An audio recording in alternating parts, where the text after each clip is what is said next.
Ya, saudara, sejak ditetapkan sebagai kota batik dunia oleh UNESCO, industri batik di daerah istimewa Yogyakarta terus menunjukkan kemajuan yang signifikan. Seiring pengakuan dunia tersebut, industri batik di kota pelajar dewasa ini semakin tumbuh sebagai salah satu lokomotif perekonomian masyarakat, khususnya UMKM.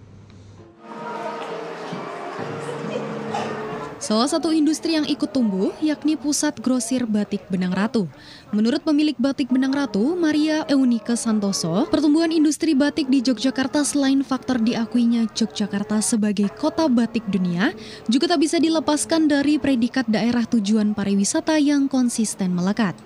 Fenomena itu juga yang membuat Batik Benang Ratu Yogyakarta memutuskan untuk beralih dari sektor retail menuju pariwisata yang dinilai mempunyai pangsa pasar lebih menjanjikan.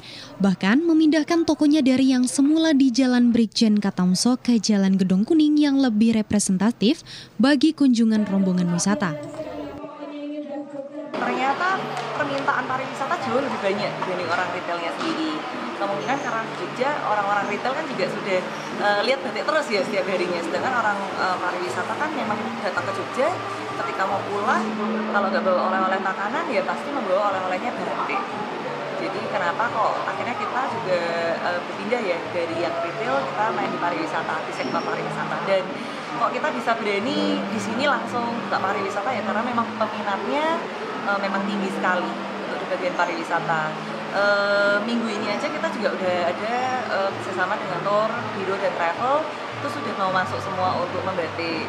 Dan kebetulan juga dari dinas pendidikan, sekarang dianjurkan untuk ada activity membatik ya.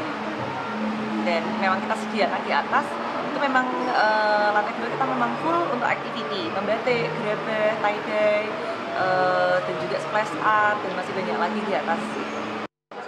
Komitmen tumbuh bersama juga menjadi faktor berkembangnya Batik Benang Ratu. 80% komoditasnya adalah buatan sendiri dengan menggandeng puluhan pelaku UMKM tidak hanya di daerah istimewa Yogyakarta, namun juga hingga Solo dan Pekalongan. Komitmen membidik sektor pariwisata juga membuat Batik Benang Ratu tidak hanya memanjakan wisatawan dengan pilihan produk dan harga yang bersaing, namun juga pengalaman dan edukasi membatik. Dan kita mau ada edukasi untuk memperkenalkan ke orang-orang Indonesia ini untuk mencintai dulu, untuk mulai menyukai dulu. Setelah itu mereka akan mengapresiasi. Batik Benang Ratu membuka peluang kerjasama yang lebih luas bersama pelaku-pelaku UMKM di Yogyakarta yang dinilai punya segudang potensi. Pelaku UMKM dipersilakan memasok dan menjadi vendor-vendor komoditas di Batik Benang Ratu yang menempati gedung baru di Jalan Gedong Kuning tersebut. Tri Hartanto, TVRI Yogyakarta melaporkan.